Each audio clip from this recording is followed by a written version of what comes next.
Really rocking with the Carolina Tar Heels, one of my favorite teams ever. Pam went there. I went to grad school there. She's an undergrad there.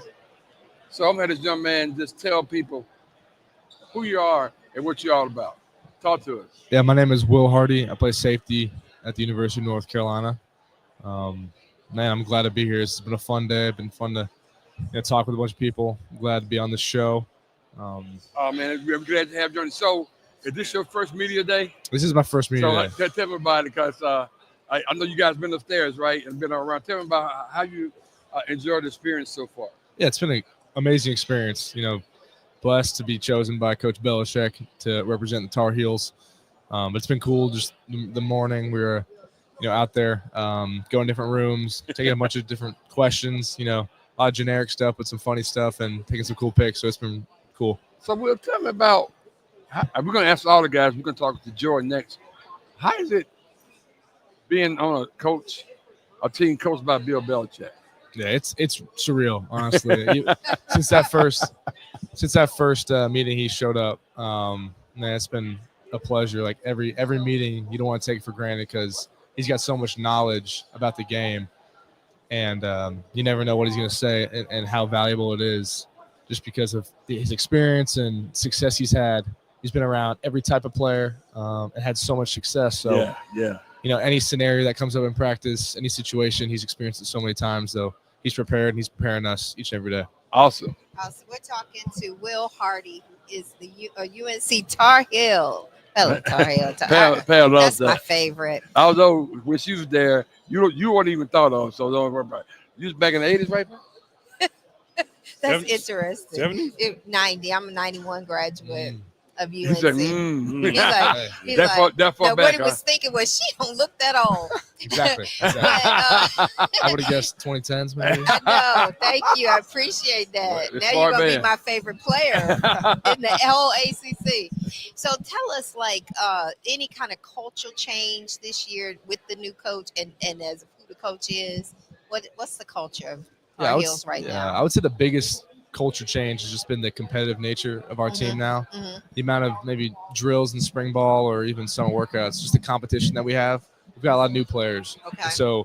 And new staff, so all the spots are open. No matter if you've played here or you've been a starter somewhere else, every spot's open, especially going into fall camp coming up. So everything's got to be earned by every player, and so that just creates a more competitive culture, which makes everyone better. So. Does it help real quickly, you being a senior and having that leadership that really helps you out a great deal, you think? Yeah, it helps out, but it's just giving me a platform to pour into other guys. I've been around UNC. Been at UNC. This is going my fourth year, and so there's not many of us left from that 2022 recruiting class that are still here. We've got some leaders that are transfers, but just to be at one place, and I've been around the program, it does helps me out and helps me add value to other teams. Wow.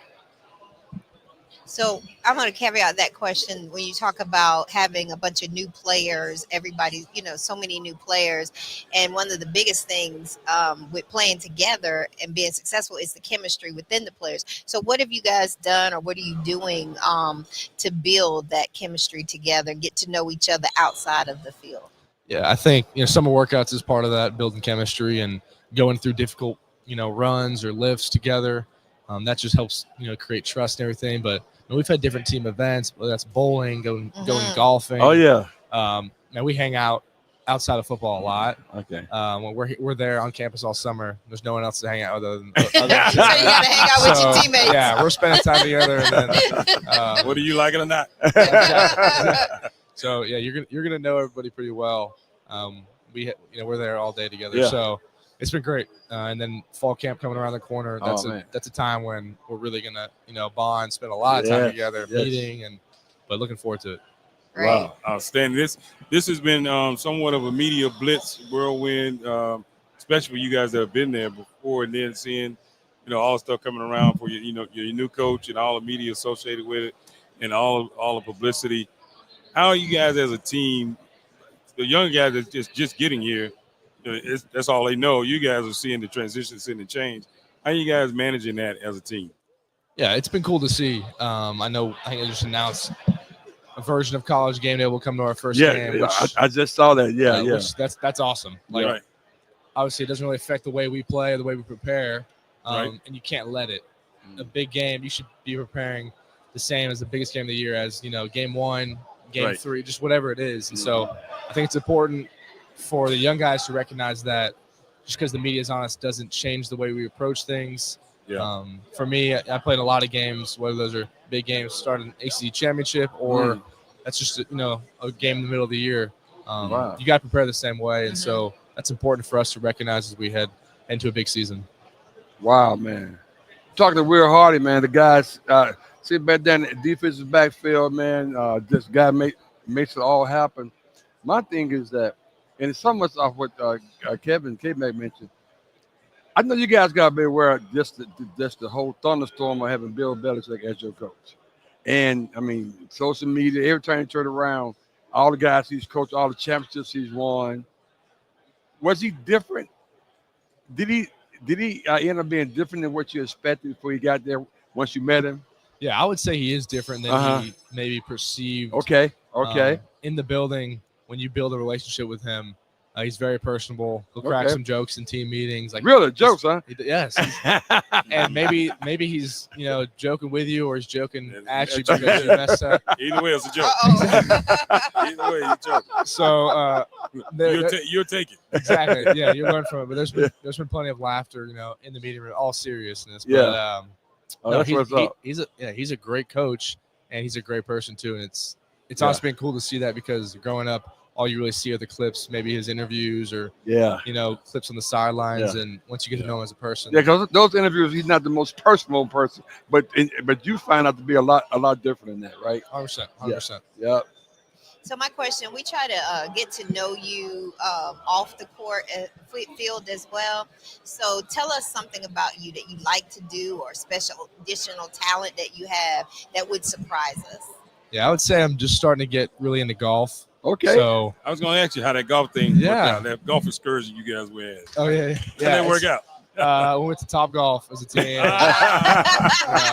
That's cheating. But no, even yesterday, I went and played with 3 other teammates. Okay. None of them are here today, but it's just fun to you spend 4 hours on a golf course with the guys. Right. Whether you play well or not, you're going to talk to them, have a great conversation, talk about a lot more than just football. You find out how competitive your friends are.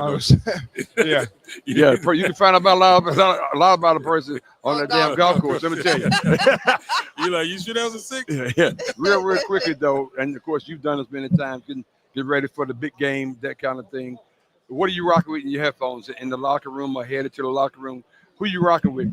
Yeah, honestly, I'm a believer, so I listen to worship music. And, my man. And I'm not gonna lie, that fires me up more than anything else. Yeah. Whether I'm working out or preparing for a game, worship music really sets me in the right mindset before a game. You have no argument from us on that, brother. We love that. That's awesome. Hey, Will, appreciate you, man. Well, golf is gonna test your belief. 100%. Hey, we are putting so hard for the Tar Heels, man. Yes. Much love for you guys, and good luck this season. Thank you so much. Okay, Appreciate it. take care. Thank you. Yeah.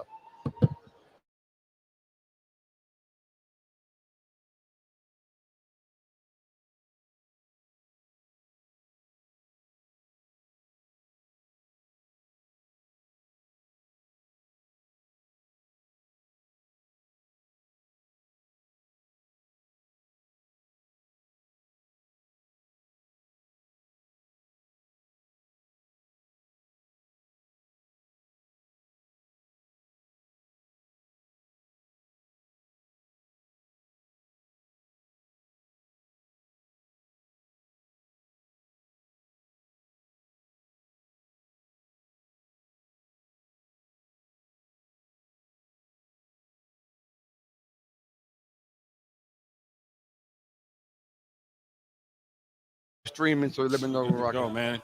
Oh man, hey man, this guy we found out we're gonna get this guy yesterday. We got real excited because he's from Charlotte. Yes. And his hometown. I mean, we rocking right here the Hometown guy. 2025 version of the ACC Kickoff, and we were the UNC Tar Heels right now, man. And I'm so happy, so excited we are to be talking to Jordan.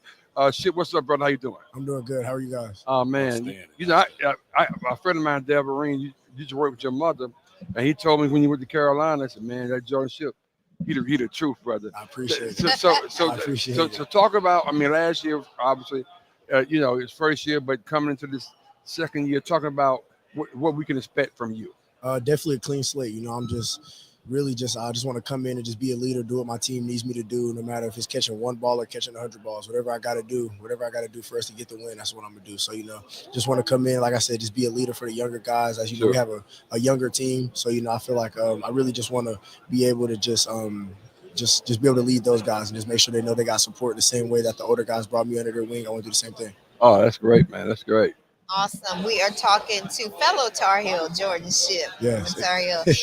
So as you talk about your leadership and your leadership style, how do you lead the team now? What are your conversations with them to keep everybody focused? Because it's so much behind Carolina now with having the coach that you have. So what do you do to just kind of make sure that everybody stays focused on the main thing? Yeah, of course. The biggest thing is really just stand where your feet are. That's the biggest thing. Like it's easy. I know I did it a little bit last year. It's easy to look so far ahead to that first game that you miss the moment that you're in and the opportunity that you have to get better. So I mean, I feel like the biggest thing is like Coach Belichick stresses a lot. Just stand where your feet are and just continue to work, just getting better and better every day and not looking too far ahead because you look, your 4 years of eligibility goes quick. That's true. Like That's true. I'm already a sophomore. Like I just got there. Yeah. It goes by fast. And then I didn't redshirt or anything like that. So I mean, I got 3 years left, and it's just like it's crazy that like it just goes by that fast. So the biggest thing is just staying where your feet are and just continue and just to keep working, and also just doing it for something bigger than yourselves. You know, doing it for your loved ones, doing it for your teammates, doing it for the ones that can't anymore, and just the ones that support you. Wow. Very good. Very good. Outstanding. We're talking with Jordan Shipp of the UNC Tar Heels. And Jordan, I'm curious because I've been asking a couple of, I just asked a question before, and I want to get your take on, especially since you were there prior to your new head coach, and now having a Hall of Fame head coach, NFL coach coming in, and the difference in how you guys have to manage all of the outside distractions. Are you doing anything specifically different? No, it's just like I said, just stand where your feet are. There's nothing. The biggest thing is really Coach B is your biggest critic. You know, he's gonna tell you when you're wrong, but he's also gonna praise you when you're right. You know, he's gonna do it all. And there's nothing that an outside reporter or somebody outside of the facility can tell me that I haven't already heard from my head coach. I haven't already heard from my peers. You know, it's always a safe space, and you know, we all want to get better. And what we do, we watch film a lot as a team together. Offense, defense will all be in there. Everybody, the specialists are in there. Everybody's in there. And when he's talking to one, he's talking to all. So you learn so much, and he's not afraid. He's not afraid to call you out. Like there's been times where I made a mistake and he's held me to that level where I'm not supposed to be making those mistakes. You know, if I mess up on a play, I'm not supposed to. He's gonna let that be known in front of the whole team. And that's just in terms of, like you said, being a leader. I just gotta be able to take it to the chin and move on. And that also holds you to that standard where, like, yeah, I'm not gonna mess up again because I don't want my team to think of me like that. I want them to be able to count on me on third down and count on me late in the game, or just look to me, just be able to get things rolling, get things started. And also, I feel like we have a very talented room, especially like talking about like the receiver room. Yes. Our receiver room is so talented, which is like talent everywhere. You know, we got one of the older guys, Kobe Paysauer. He's coming back for his last year. Then we got my boys in my class, Alex Taylor and Javaris Green. They're both incredible. Like, we learn from each other all the time. We all live together. Those are like my best friends on the team. We're all so close. And then the class above us, we got Paul Billups and Chris Culliver, and they're great too. And then we have younger guys, Madrid, Scooter, and Adrian. It's just like we have a great receiver room. We have transfers that transferred in. We got AZ, we got J. Rob, you got Dayton transferred in from Tennessee. You got Nathan Leacock. He's from Millbrook. A lot of North Carolina guys, I should say. Yeah, a lot of guys. Millbrook in Raleigh. Yeah, Wow. Yeah, Wildcat. I played 7-on-7 with him as well. So, you know, it's a lot of guys. A lot of us been playing together for a long time. So, I mean, like, it's easy. Like I said, it's easy to get caught up, but we just always remind us. So, just like even when we're like conditioned and stuff like that, it's like, yeah, like you're ready to be done, but it's like this is the time where you're going to get better. We want this to be hard so the games are easy. So, you know. True. Oh man, we're talking to Jordan Shipp, man. Wide receiver for the UNC Tar Heels. It's interesting, I guess. Obviously, being part of Carolina, even prior to Coach B, as you call him, there was a lot of attention. But now, almost everywhere you guys go, everything you do, particularly when the season starts, it's going to be.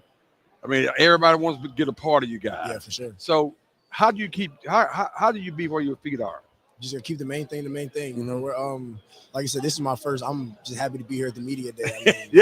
I mean, you say you were a sophomore. I said he's only a sophomore. Yeah. Okay. Yeah, I'm definitely one of the younger guys here, but I'm just happy to be here. And I mean, that just shows like the respect that Coach Belichick Yes. has for me and the coaches as well. And that's something that I don't take lightly. You know, that means a good lot. point. You know, Good point. it means a lot to me. You know, it's Yeah. definitely a confidence booster just knowing that they're respecting a lot of me out this year. And I mean, just really when you talk about staying where your feet are, just you can't think ahead, you know, because you never know. Tomorrow's not guaranteed, you know. Tomorrow's not guaranteed for everybody. That's and right. The teams won't always be the same. With the transfer portal and stuff, I lost some very close friends That's to the true. portal. That's true. Christian Yeah. Hamilton, he went to West Virginia. That's He's right. from Hickory Ridge, Yeah. right down the road. We played together for like 3-4 years, 7-on-7. He was a big reason why I came. Next thing you know, situation showed he left. Yeah. But you know, that's just like this, like stuff like that, man. Just Yeah. taking it day by day. Gavin Blackwell is another guy that's from Charlotte. He played at Sun Valley. Yeah. Played 7-on-7 with him as well. He left. And he's at Florida State now. I know both of those guys are going to do great. They're going to be great, but I just wish I would have been able to play with them. And that's just taking that time. Yeah. Make sure you're not taking that time for granted. But you're right, though. The fact you're here, that says a lot about how your coaching staff feels about you. For sure. And that's a good confidence booster. Go ahead, That's man. right. So, Pam. Okay, so we're talking to Jordan Shipp, UNC Tar Heel. You're Libra. And, I'm a Libra. Oh, my God. Pam, really, Pam? Go ahead. Let me direct the question. Go ahead. So the thing about Libras is just the always trying to balance the scale, right? The art of balancing it all. And so how do you balance football, the athletics, in the classroom, the outside, everything? How do you balance that with so much going on right now? Really, it's a lot easier than it looks if you just use the resources that you have. That's the biggest thing. The biggest thing is time management. We have Kevin Donnelly. He runs a program that just teaches like time management and just being able to just being an adult. You know, just growing up, being a man. And then also like when you talk about academics, you're gonna get out what you put in. That's right. And, you know, I put myself in a situation where I'm able to graduate in 3 years. I graduated as a junior. I was on the dean's list last year with a 3.8 GPA. Man. And just being able to balance it, I feel like it's just, like I said, you're going to get out what you put in. If you go to tutoring, if you go to academics, if you go to your help sessions, if you just go to class, the hardest part is really just going to class. Right. Just getting up early mornings, maybe you had a late practice, just going up, just getting up, going to class. That just shows that you care. And your teachers will help you. They just know that you're caring, you're putting in the effort. So I mean, like I said, I feel like you're going to get out what you put in. As long as you just are willing to do the work and are willing to do it, that's what will put you over. That's definitely what I feel like will separate you at the next level. Because I mean, you're able to manage pretty much a pro lifestyle on the field with the recovery and the nutrition and the practices and the weight room and the conditioning. But then you add a school element on top of that. And going to Chapel Hill is not an easy school at all. Absolutely. You know, they're considered us a public Ivy. So being able to just balance that, and you know that piece of paper that you get at the last 3-4 years, that's going to hold a lot of weight, and that's you're in a network that not a lot of people can claim. Man, you ought to make a video on everything you just said. Everybody want to come to Carolina to hear that. Great question. That's how you balance it, sir. Are y'all done? That's a Tar Heel thing, you know. He knew where I was going with that. I see where we're going there. Well, anyway, we're talking about football, Pam. Anyway, and the art of balancing his stuff. I love the question. I love the question. Thank you. Clearly, because you had a nice answer. You was on top of it, brother. Very nice answer. So, with that being said, first of all, Coach Belichick picked the right person. Yes. He picked the right person. Yes. He picked the right guy. There's no mistake that he picked you to be here today. Trust me. I appreciate it. Trust me, it's no mistake. But you know, talking about that, things you wanted to work on coming off of last year, right? You just said it. You played as a true freshman. You didn't redshirt. Now you're coming in your sophomore season. Things you wanted to work on coming off last year that you plan on implementing this year on the field. Being honest, the biggest thing that I feel like I've grown in, and the biggest thing I've had my focus on, is just growing in my faith. That's the biggest thing that I've been so focused on, just making sure not letting your Saturday night affect your Sunday morning, making sure I'm in church every Sunday, going to Bible study on Wednesdays, and also just not being like ashamed to like spread the word. And I feel like that'll carry you in a long way in terms of on the field and off the field at the same time. So I mean, like of course everybody's gonna say just getting bigger, faster, stronger, reading coverages and stuff like that. But I feel like first, of course, I've been working on that stuff, of course, but I feel like the biggest thing is just continuing to grow in my faith and continue to grow my relationship with God more and more and more, and also being open to like sharing that, you know, and just sharing that with teammates. You know, some of the younger guys, like they've said, like sometimes like it gets looked down upon just sharing, like it might not be the cool thing to do, and it's like that's fine if that's what people think. Yeah. You know I mean, at the end of the day, they're not the one that's going to control where you go after you pass. That's right. So I mean, I feel like that's definitely important, and just I feel like if I could just make an impact on just one person a day, when in terms of just making them just feel comfortable, just being able to like if they need something, they're able to come talk to me, or just being able we pray before the conditioning, we pray before the weight room, just stuff like that. Just being able to do something that might be as small as that might impact somebody just in ways you just never know. So I feel like that's definitely the biggest way. And then when you do talk about football, the biggest thing that I've been trying to do is just like coverage recognition, just understanding what the defense is going to do before they do it. Because I feel like that really slows the game down and allows you to play even faster, just knowing what the guy in front of you is going to do, knowing what the defense is going to do. Then, of course, working hard in the weight room, getting bigger, faster, stronger, but also, like I said, growing as a leader and just trying to grow in every aspect that I can just to help my team win. Even if I play, I don't play 100 balls, 1 ball, they can move me to guard. Whatever I got to do, just help us win. Just ready to do it. Man. Nice. That's good. I'm about ready to pass the plate now, man. That's good. I'm ready to pass him the ball. I know, man. You talking about No, real talk, young man. That's awesome. pretty impressive I there. appreciate We it. talked to George Ship, man, who was rocking with us from Tar Heel Nation. I'm real curious about this. So prior to the game, as we pray, or even before you get to the locker room, what you listen to in your headphones? What gets you motivated? Inspiration music? It doesn't matter. Yeah. What you listen to when you get in there? The way I like to do it, I like to start off like when I would get on the bus and stuff. I like to start with old school, just staying. Talk to me now. Well, Talk really, to me. first I always start my morning off with gospel music every morning. Okay. Every morning I started off with just every morning I just hit my knees and I pray, and I've been able to spread that with some of my teammates and stuff like that. But every morning I pray when I get in my car, and then like we talk about a game, I'll pray before we walk downstairs for pregame meal, and then once we get on the bus, normally I have like some gospel music going, and then some John P. Key, something just to keep me going. He's from Charlotte, man. That's Right? Charlotte. Yeah, That's right. Charlotte. I grew up going to his church with my mom and stuff. So Oh, really? Okay. Yeah. so, Okay. Yeah. Good relationship with Pastor John P. Key. Has a great relationship with my mom. Okay. So I listen to something like that just while. And then once we get on the bus, I kind of go like old school just to kind of keep me calm. Yeah. And then once we start changing and start warming up on the field, go with some Drake, just start getting slower and slower, faster and faster. And then once we get ready to go out, that's when you get more like the hype music. And that's when you're ready to go. Oh man, that's great, man. That's great. That's great. Awesome. So I'm gonna ask you, who is your celebrity crush? Who are you crushing on? That's a hard question. That's a very hard question. It's a very hard question. Really, years ago I would have said Serena Williams. Oh, that's K-Man's. That's a celebrity crush right Okay. there. Yeah. Right now, I don't know. I really don't know. I don't know. I don't got a girlfriend, but I have somebody I'm talking to. So just in case she's listening, I'm gonna say her.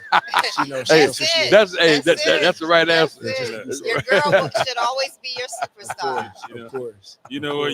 You gifted, my man. You fast, you quick, and you smart. if she hears this, by the time you get back, she will be your girl. Smart guy. Joe, I'm curious. When did you know? What age were you, or what you were doing? Where say, you know what? I think I can be special if I keep working hard. Did something happen, or when the light went on in your head? I feel like when I was younger, I would say really like even like little league. I didn't switch to receiver until like my freshman sophomore year. I played quarterback my entire life. So I feel like just the way people have always said, like the way I'm able to just like take command of the team and just being able to be that leader and be that guy. I feel like that's always gone a long way. But once I kind of realized where I knew I could take it to another level was when it was my sophomore year, and it was like the 4th game of the year, I want to say. And our quarterback had got hurt, and both our quarterbacks had got hurt. So I ended up going to quarterback, and we lost the game by 1 point. But it was just kind of like the way that I just kind of felt like I was able to command the huddle, just be able to be like that leader that I've always wanted to be, and just being able to be the vocal point and just the guy that everybody looks to. And I was able to make some plays. My teammates made a lot of plays. My teammates rallied around me and helped me out a lot. But I feel like, and just the fact that my coach had enough trust that even he didn't really slow the offense down. I still threw the ball. We threw Providence Day. We were high passing offense. Yeah, Providence. Yeah. Threw to my boy Channing. He's up in Michigan now. I know he's doing great. Yeah. He's doing great. Shout out to Channing. I was able to throw to him. Some of my other receivers, Jaden Holler, Dylan Cater, guys like that, and our running back Chris Pill, he was at Georgia. He transferred to Syracuse. Them two, just those guys really rallied around me, and I was just like, maybe if I just keep working, I can really just be something. Wow. Outstanding. That's what did it. Just talking about, last question for me. Just talking about, your high school, your experience there. Do you ever think you'd be sitting in your hometown doing ACC media day? I didn't, because like you said, I'm from Charlotte, so I grew up going to the ACC championship games. Yeah. in America. Exactly. You know, the stuff at the convention center, Yep. all like the clinics and stuff like that. My Yeah. dad was a college coach, so Yep. like there's always stuff with the ACC going on in Charlotte, and just Right. being able to just come back here and just now I'm doing the media day. It's like it's a full circle, and I just can't do nothing but just give the glory to God and just say Awesome. thank you to Right. Him. That's all you can do, and just also just shouting out my parents. They've done so much for me, Yeah. and just it's a lot of people that poured into me, and it didn't happen overnight. It definitely was a process, and like I said, just being thankful and just consistently just saying thank you to the man above, and also just for the situations that he put me in, the trials and tribulation, the good and the bad, because without bad I wouldn't be here either. You know, there's a lot of stuff that's gone wrong that's motivated me more to work even harder. You know, just even like losing loved ones that just make you want to just work Yes. harder. Like, you know, we lost our teammate last year, Tylee Craft. Oh, yeah. That was So, definitely big, and just like that hurt. I was able to I spent a couple hours with them before he passed. Me and one of the boys, JJ Jones, one of the receivers from last year, we were in the hospital with him the night before. They moved him into like his last room he was going to be in and everything. And then just seeing JJ out there in the 13 and everything, it means a lot to me. I got Tylee's logo tatted on my forearm. Oh, wow. And it's just something that really motivates me. It's just because it's just like the way he did it, the way he carried himself. You wouldn't have known if he didn't have the cane or sometimes in the scooter, Yeah. you wouldn't have known he was sick. thank you for that. He went to chemo in the mornings and would come to practice and be there on time. You had guys coming in, overslept, and it's like, how are you overslept when we have a guy that's going to chemo in the morning that's still not late for meetings? That's He's at every good. practice. He's doing everything right. He graduated before he passed. Like he's doing everything right. And just like that's just something that really motivates me as well. And just being able to carry on his legacy and just being able to like have that with me every day. For sure. Well, Jordan, we always rank our best interviews throughout the whole week. You just went straight to the top, bro. Boom. No, man. I'm Automatic. gonna just tell you, man. You just keep on, be where your feet are, and you're gonna be just fine. Hey, thank you so much, man. And much love to you, man. I mean that seriously. Much love to you. I was told you a special guy. They weren't You are lying. awesome. And keep doing that and keep